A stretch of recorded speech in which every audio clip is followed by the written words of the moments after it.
What does it mean to be a disciple? What makes someone a disciple rather than your friend or a student or a devotee? Yeah. Or Can you just define like the difference between a devotee and a disciple and what those terms mean? Yeah, I'd be happy to. It's a good question because there's a lot of confusion on that particular point. Many people use the word devotee and disciple interchangeably, and many devotees call themselves disciples. The best way I can describe it is to break it down like a hierarchy.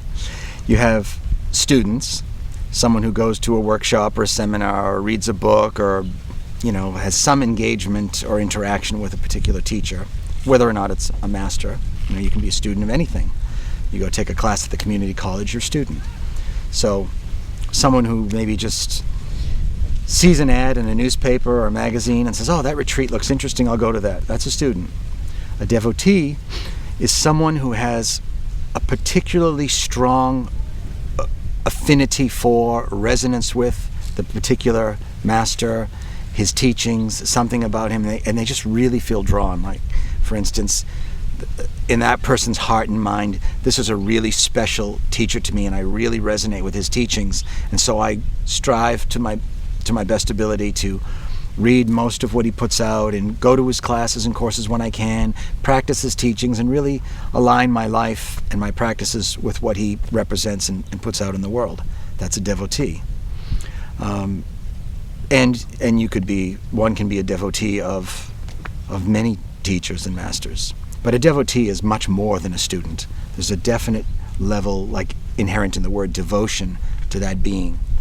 A disciple is taking it to another level altogether. A disciple of a master is someone who has entered a bond, an eternal, immortal bond that includes this lifetime, transcends it, and goes beyond. It's a marriage.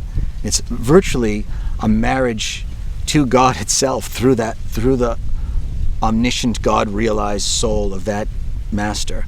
And in so doing, a true disciple puts his or her life virtually in the hands of that one, and it's saying, I know you are the one for me, as recognized by my heart and soul, to take me to the throne room of God. You are the vehicle for my ultimate union or reunion with God.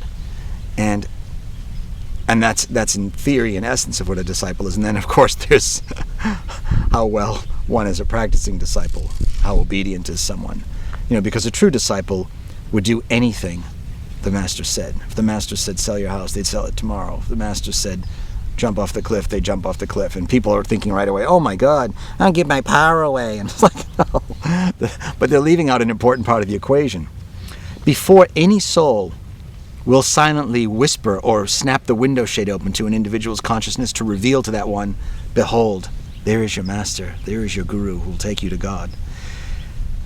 Before the soul will snap that window shade open, or not bring the revelation as in the recognition of it, but in the surrender to it, before the soul will allow you to come to that realization and that surrender, that master would have already passed all your tests. All your ego's tests, all your soul's tests will have already proven him herself 1,000 times over. So it inherent in understanding how could someone just do what some person says, inherent in that has to be the knowingness that that person has already proven him herself to you 1,000 times over. And there would already be an inherent knowing to the core of your being of the authenticity, the validity, the trueness, the verity of that being as a God-realized being in and of his, her function.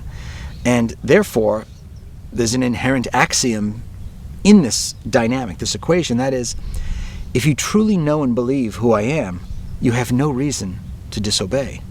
If you don't believe who I am, you have no reason to be with me. So there's really, anything in between is just the ego. It's just the ego arguing.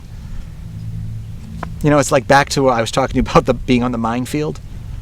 If you believed in your heart, life is a minefield, like walking through a minefield, and if you knew there were mines there, and you truly believed, let's say I'd walked back and forth across the field 100 times, blindfolded, and not one got detonated.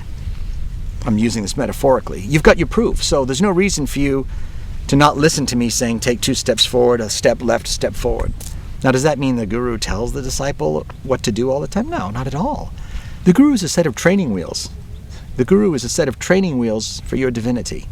It's to have a model, to have a guide, to get you in a practice so that you're starting to, not while you're purifying all 4 levels of your creation, thought, feeling, word, and deed, you're also developing sacred practices, you're developing an art of mastery in your divine internal communion, and the guru helps embellish all of those until such time that you're functioning in a level of mastery. And then, just like on a bicycle, the training wheels come off, and now you're walking in the world in mastery. And interestingly, the guru continues to serve, because the guru will always be there radiating its essence. I remember reading of one particular master a while ago, and a journalist was interviewing him, and this master had become world-renowned. The name is irrelevant. A world-renowned master. And he went to his temple where he lived, his ashram, and everywhere in his office where the master did his writing and his meditating were pictures of his guru. And it was just everything was his guru everywhere. And he said, "Why do you have pictures of him everywhere?" He said, "You're world famous. You have tens of thousands of followers and devotees and disciples, and you've achieved so much in your own right." And he said, "But I'll always worship and adore this being. This is the man who brought me to God. This is the man, the being who did for me what no human could do for another human, what no one on or off earth could ever do." He said, "No matter what I become, it's all due to his grace. I will always adore him and devote my life to him and defer everything to him.